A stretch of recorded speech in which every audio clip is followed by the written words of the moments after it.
physics done a lot of work on exciton polariton condensates, and also this collaboration with Lars English University on subharmonic resonators. But in my talk, I don't want to really talk about the actual physical platform. So I decided to make it, because there is this explosion of physical platforms, so I wanted to bring to your attention the interrelevance, dependencies, and universality that emerges. So, and I will put it under the brand of the gain-based computing. So this is computing that encodes computation problems specifically into gain and loss rates of this given distributed system. Light comes into play. It's good when it does, because that allows non-linearities to play their role, for instance, for energy efficiency. So to contrast this with this annealing and quantum annealing, we can consider this method. So I don't know. Yeah. So Natalia, can you turn on the screen sharing on Zoom? I forgot to ask you to do that. Oh, let's see.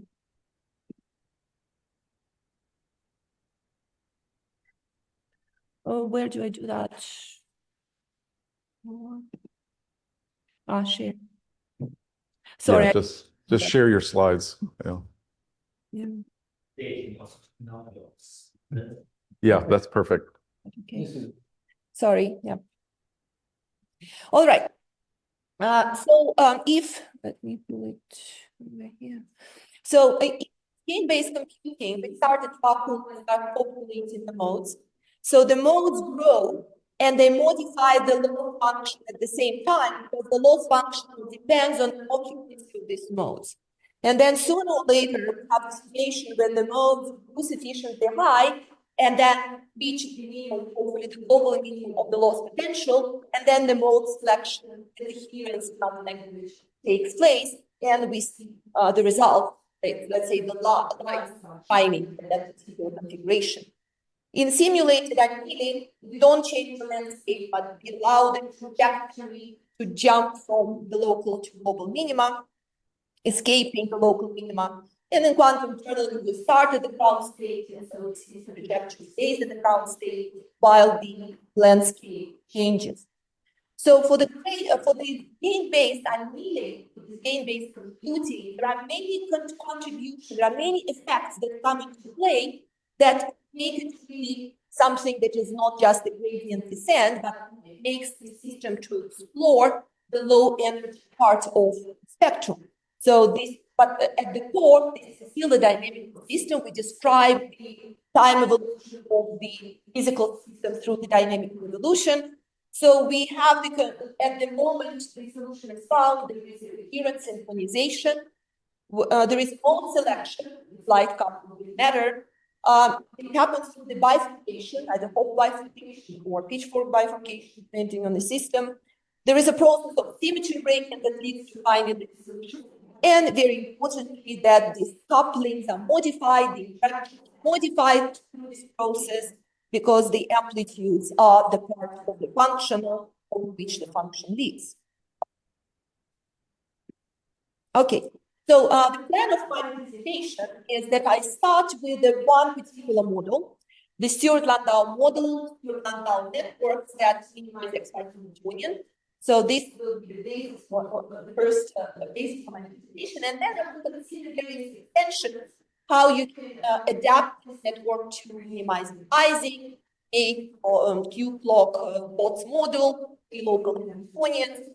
Then I will actually mention how to transform between A local and 2 local. The new method that doesn't increase the spin count actually decreases the spin count. Then I'll talk about multidimensional spins as the way to avoid being trapped in a local minima, the way to trespass the energy barriers that the scalar systems do not have. And at the end, I will show that really the canonical complex network is an umbrella. It includes pretty much all the systems that we have now in the business of Ising and XY machines. Okay, so I will relate simulated bifurcation, chaotic amplitude control, coherent Ising machine, everything into just one single model. Okay, and then if time allows, I'll talk about applications, but we'll see. All right, so my universal description is based on the Stewart-Landau model. So we first came across Stewart-Landau model when we used the tight binding approximation for our polariton condensates in a lattice by integrating out the spatial degrees of freedom. And this is the model. So we have the sites, we have the interactions between the sites, these couplings. Each site is described once I integrated out the spatial degrees of freedom by a complex function of time, but it does not depend on spatial. So in terms of the amplitude and phase. And then the dynamical evolution has the injection. So that's the injection, effective gain, injection minus linear losses. I have to have non-linear losses because of the gain saturation. So in our polaritonic system, we also have this term that governs the self-interactions of polaritons in one side. In a laser system that governs exactly the same equation, maybe you don't have this term because there is no interactions. But then importantly, then you have the couplings between the different oscillators, between the different condensates, or between different sites. And then this could be assisted by classical or quantum noise.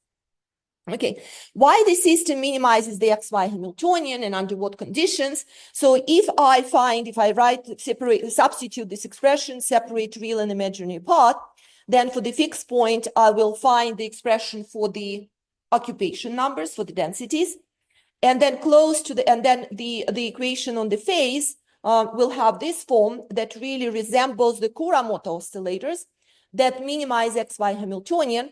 But you notice that now the interactions, JIJs, are modified by the occupancies that are not known before I solve the system, before system finds the fixed point. And that's a problem.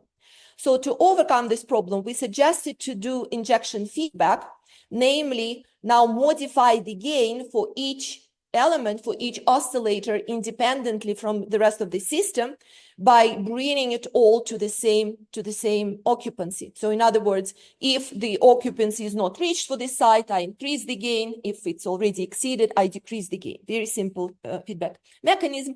And you don't have to do it on every step if you run the classical computer simulation. You just need to do it from time to time. That also relates to the physical capabilities. So the idea is that this dynamics is represented by the system, but from time to time, you interfere and correct the gain on each side. Okay, and if I do that together with this feedback, then if I calculate the total mass, it's just if I have n condensates and oscillators, then the total mass will be n times the occupancy of the each, which is equal. And then I have the total injection in the system. And then because this term goes away, now I have the representation for the classical XY Hamiltonian. And I can see that if the total mass is conserved, not conserved, but is given, predefined by the number of oscillators and the occupancy to which I drive my system. And if I always choose to inject the smallest possible gain for the coherence to take place, by that, I'm truly minimizing the XY Hamiltonian, which is negative of this quantity. Okay, proven. And then we run. So this is, by the way, this feedback is not the only possibility. We also considered other possibilities. Perhaps they work better, but that's not as important. And notice that this model combined with this feedback actually works amazingly well for minimizing the XY Hamiltonian. So we ran multiple benchmarks. So again, this little diagram show the actual evolution of the occupancies. So the system starts at vacuum, and then there is the Hopf bifurcation, and then the amplitudes at the end reach the fixed point, and the gain starts the same for all the modes initially, because all the modes initially below the threshold, and then they start separating where the XY Hamiltonian being minimized. Okay, so this is going to be the basis. Okay, and then there are a lot of extensions could be made. So notice that my Stewart-Landau is just dynamical evolution. It's just a gradient descent on the function of losses. And I just give the formulation of the function of losses. Notice that the first term, if the gain is negative, so just injection is not enough to overcome linear losses, then this is just quartic potential, and then the system sits comfortably at the zero. And then as this injection starts to grow, sooner or later I have this Mexican hat, and the system then can lie anywhere on this unit circle. So that's what leads the bifurcation.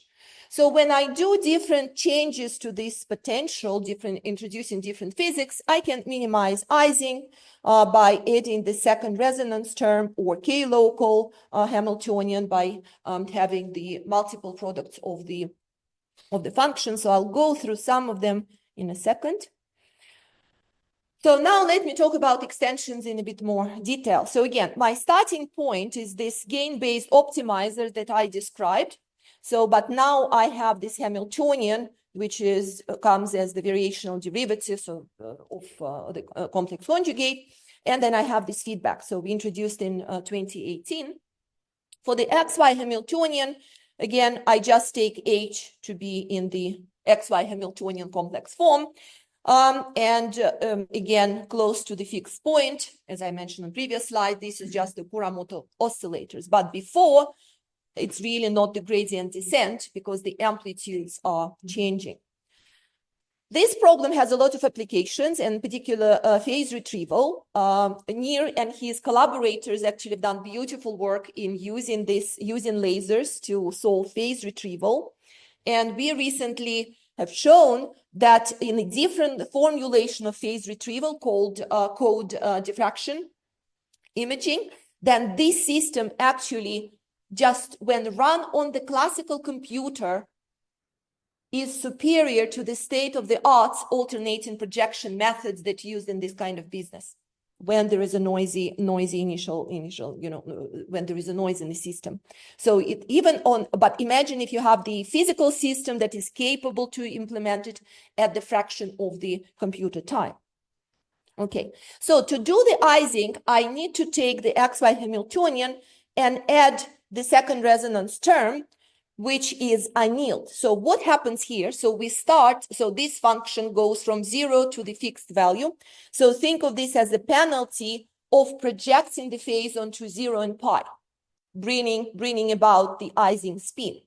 Okay, so you start, therefore, your dynamics in the two-dimensional space. The spins grow in various directions, changing the amplitude and the direction, but you gradually project them during the dynamical evolution to the two states. So you allow the system to exploit the high dimensional space and fully project only at the last particular moment, but you need to do it gradually. And this actually gives a very good solver for the XY Hamiltonian. And I would like to draw to your attention that close to the fixed point, then we have the what is known as oscillator Ising machine, usually implemented electronically. And if we assume that our complex function is real from the start, then we have coherent Ising machine. And this feedback is directly related to what is known as chaotic amplitude control. The only difference is that we use this control to change the pump, so to multiply psi I, so xi, whereas in chaotic amplitude control, they multiply xj's for the particular xi, but that's the only difference. Okay. Extension number 2, the Potts model. So also we proposed in the same year that, if you have not the second resonance, but the order Q resonance, then you project the phase on Q states instead of 2 states. And why it can be helpful is because many problems require this facility, right? For instance, just 2 examples, the graph coloring.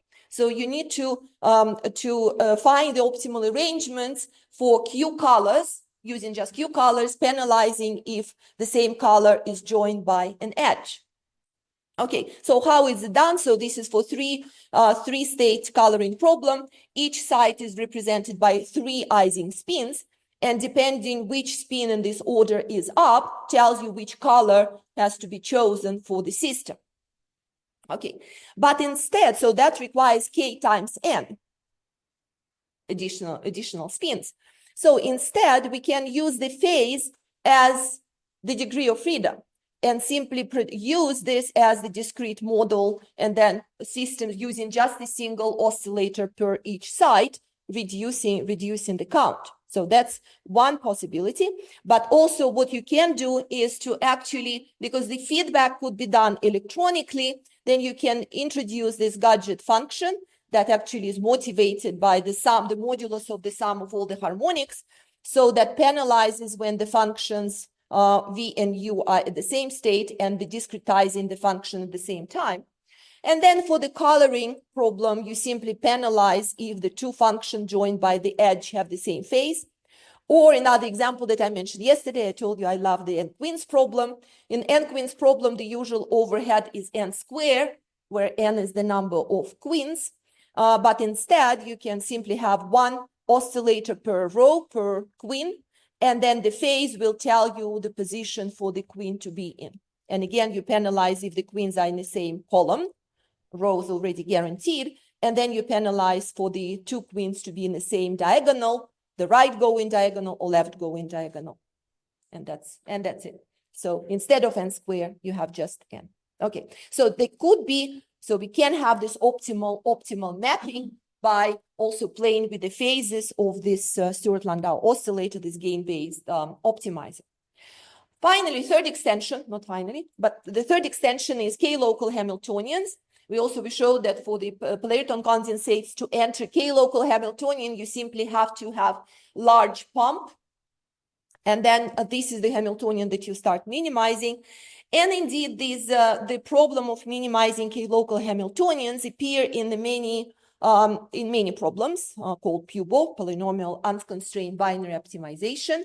I would like to mention that now there is a machine, CLIMA, built by Hewlett-Packard. This is a k-local in-memory accelerator with resistive content addressable memories. So actual machine that natively simulates this k-local Hamiltonian.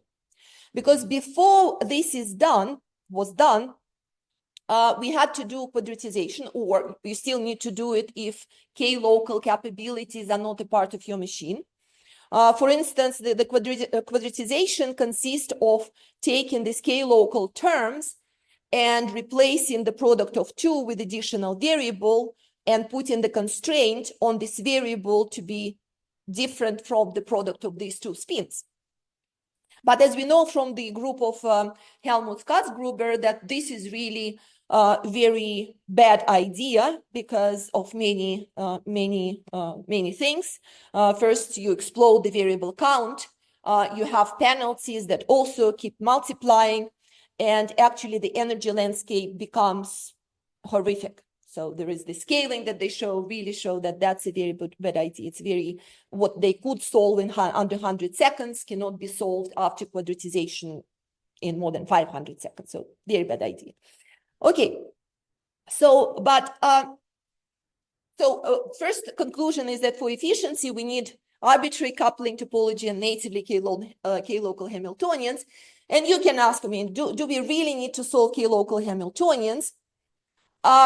And the answer is it would be a very good idea, because there is this mapping that I'm going to introduce that I recently came across, that actually you can reduce the spins going from k-local Hamiltonian to two local Hamiltonian.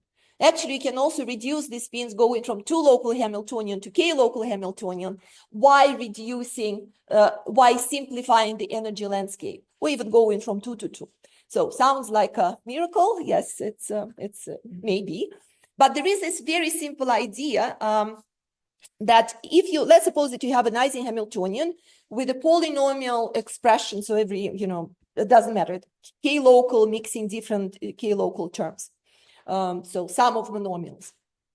Okay, so let me break this Hamiltonian into two parts. One contained a spin that I'm going to eliminate, and one doesn't contain the spin. Then clearly, if I know the values of the neighbors, I know that I should take the spin that I'm about to eliminate as a negative of the sign of this polynomial, right? Which means that I can actually drop the spin and replace this term with negative of the absolute value of this polynomial, plus the rest of the terms. But this is no longer the k-local Hamiltonian. But what I can do, I can actually find the polynomial, the multilinear polynomial that coincides with this minus absolute value function for all combination of the spins. And I can do it fast using fast Walsh-Hadamard transformation. It only requires d times 2 to the d operations. You can say only, it's exponential. But if I have few neighbors and I still have satisfied 2 to the d constraint, so no possible combination of the spins. So, I mean, this is just goes linearly with that requirement. So that's good. And then this is my new polynomial. So actually, if the problem is small, I can just eliminate spin by spin analytically and find the solution while keeping track of all the degeneracies. However, of course, sooner or later, the number of neighbors becomes n, and then I have to have this to eliminate one spin to do the exponential number of operations. So that's not practical. So instead, what I suggest is to use some of the pre-derived gadgets. And they could be gadgets that remove in Ising to remove all nodes degree 2 without changing the locality of the Hamiltonian.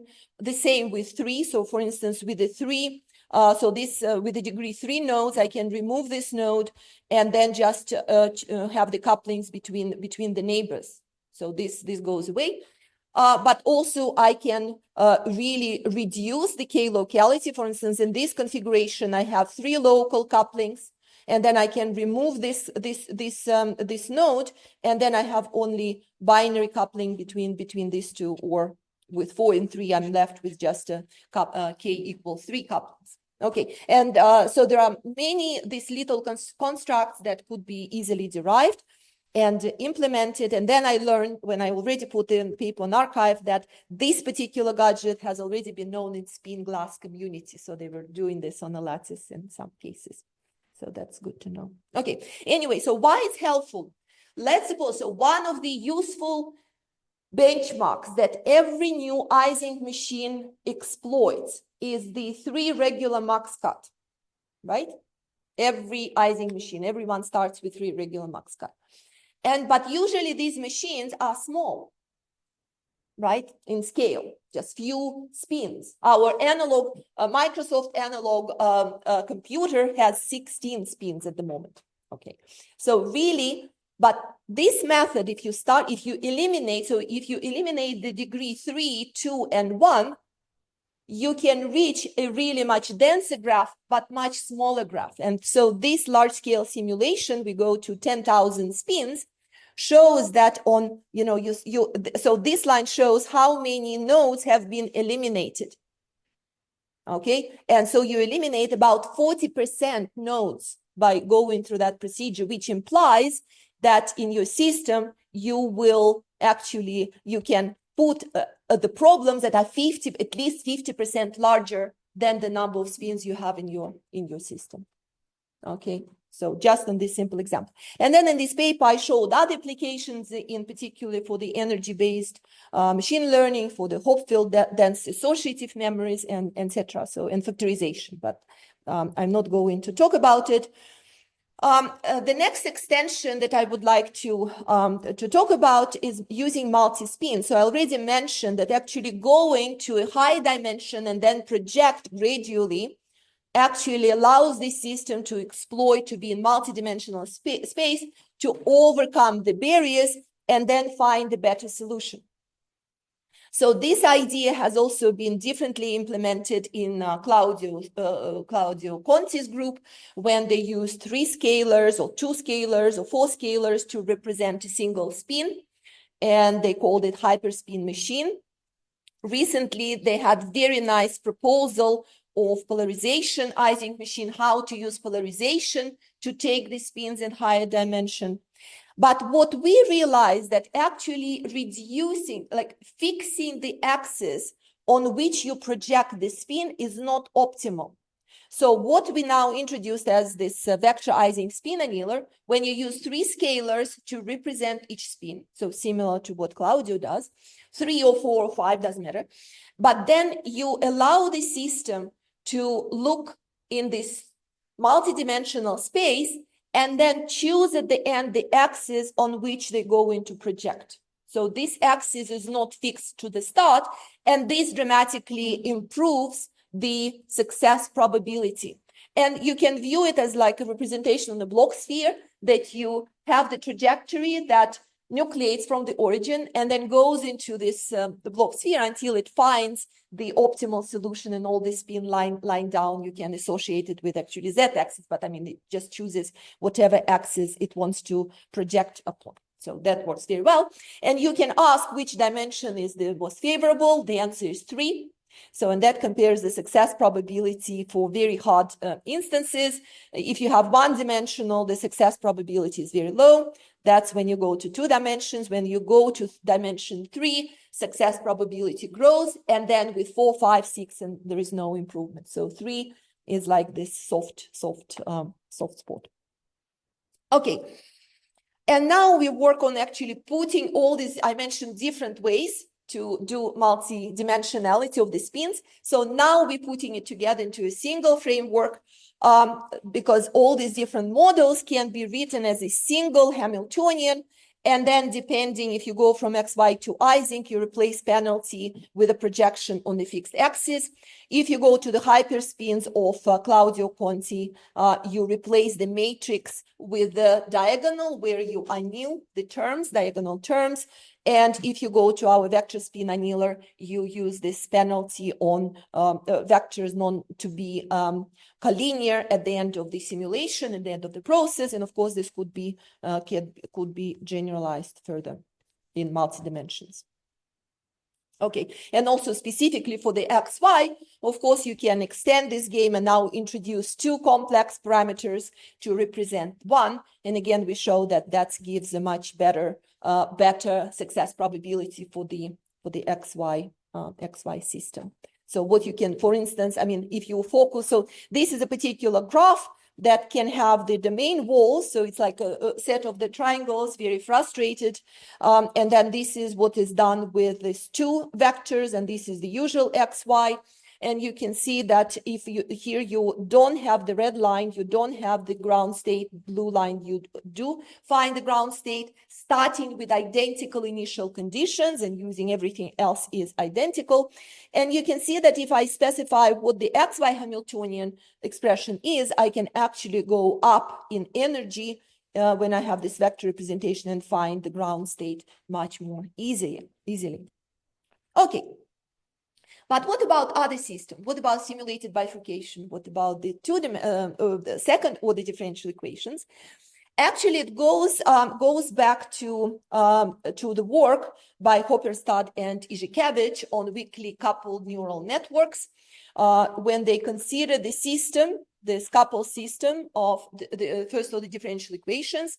They have the first term represent what is the action on these variables itself, and then you have these coupling terms, and then related it to the coupled microelectromechanical systems in a general form. So showing that again, the same kind of bifurcation, the same kind of dynamics. And now, if we look at Toshiba simulated bifurcation, this is, so I've written it as a second order differential equation, right? So you go to your equations just, in the usual way. So that's the form of the Toshiba simulated bifurcation. What we did with Microsoft, we simply added this momentum enhanced term. So that's the difference between our machines really at the bottom of it. But the point is that you actually, again, in what Izhikevich and Hoppenstadt have done, they also showed that this system can be written in this canonical complex Andronov-Hopwood Stewart-Landau oscillator system by making the simple change of variables. So by that, we go back to the equation that I started with, the Stewart-Landau equation that has it all. It contains all the dynamics of all these machines. And now, probably the conclusion from this is that success in finding an optical minimizer really depends on how well you control and anneal the parameters. So you have these parameters in your system.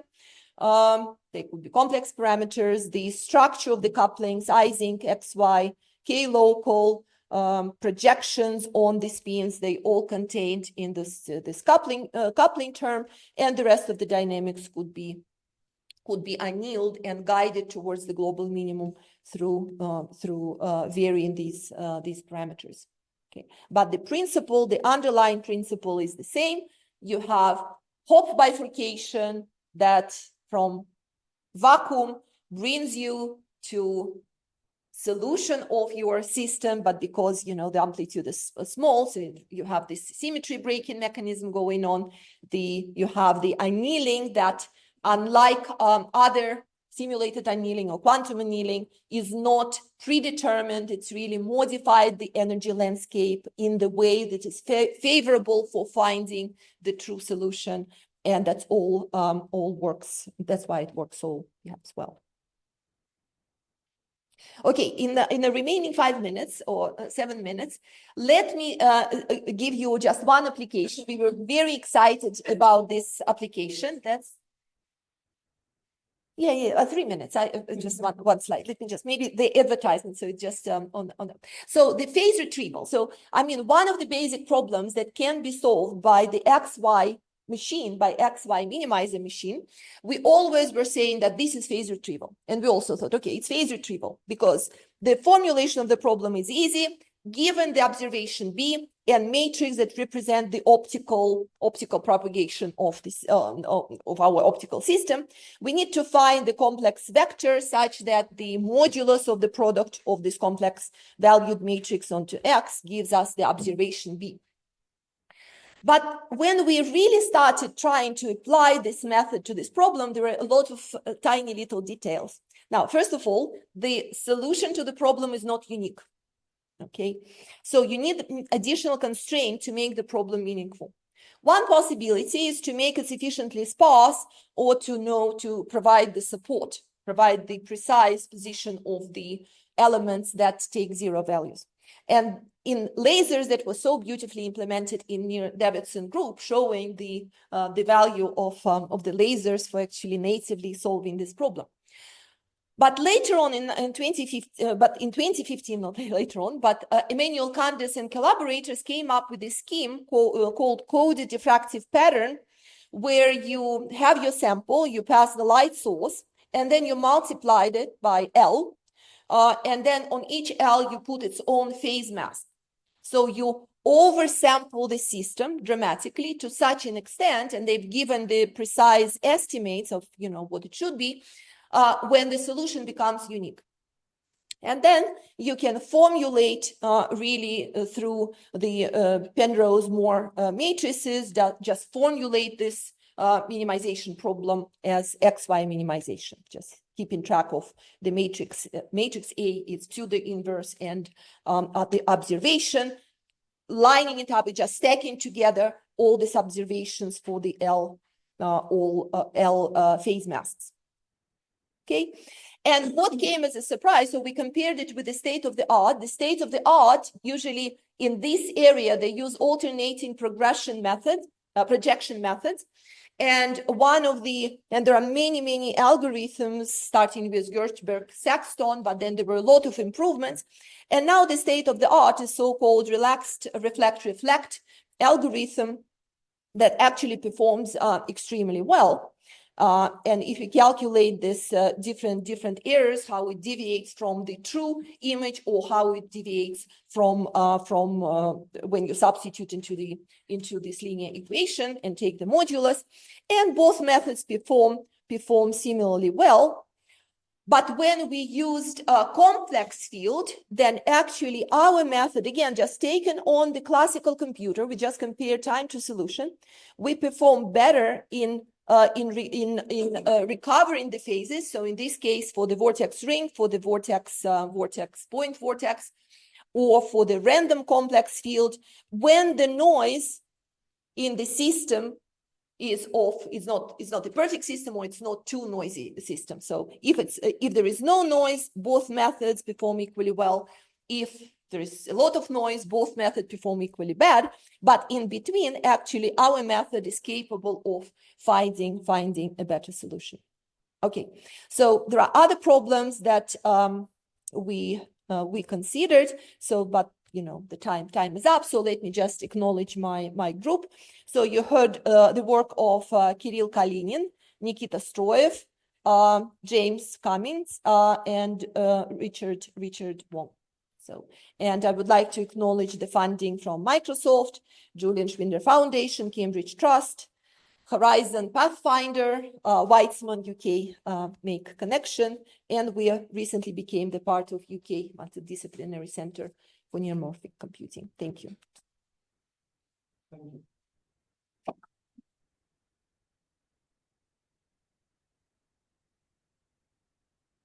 Fine, perfect. Any questions? Go ahead. Thank you for the talk. It was really interesting. I had a few questions. The first one would be, in the slide which you showed how to switch the easy formulation starting from the general one, you showed the H term as multiplying the sine of 2 by I, right? Now that is usually the Gromov model is a term that minorizes the phase, but it's not the one that accesses the external field that what we usually use as H in the general formulation of the easy model. And it's usually difficult to put the like linear term in such a dynamic system. How do you usually address that? Okay, again, if to understand, so how do we put the second resonance term in the system? Yeah. Yeah. The general easy Newtonian as J sigma I through J and then HI sigma I. But what we would call H. No, if the external field, are you talking about external field? Yeah, the external field, usually you can add additional spin, fix it to 1, and then just bring it to general medium. No, here I'm doing a different thing. Because it's not the sine theta that I have to have sine 2 theta. So that becomes the penalty. I mean, this is already a kind of gradient of the functional. That becomes the penalty on deviating from 0 and pi. So it depends on the physical system, on electronic system. This is the second resonance that they can just tune in.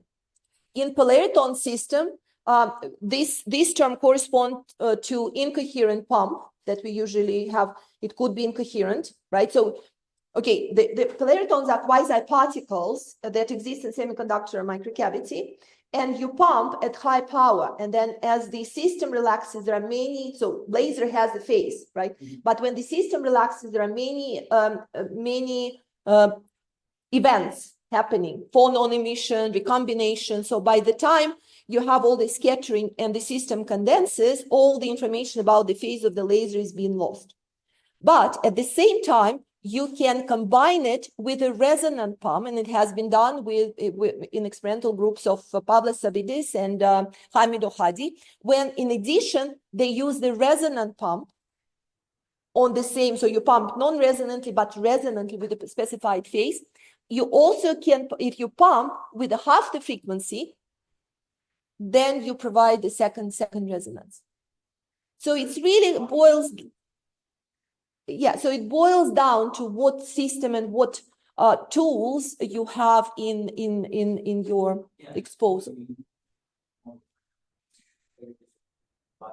In a way that allows the sample. Yeah. Yeah. Was a long question.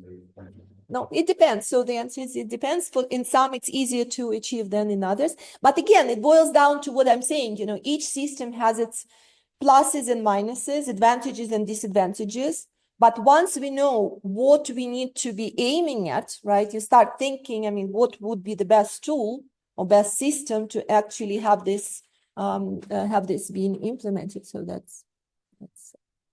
Yeah, let me invite Davidson to set up the computer while we're going to continue with. Yes, Johan. Johan.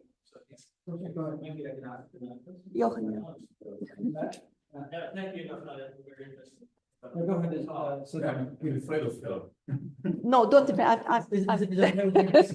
that okay? Yes, you can discuss.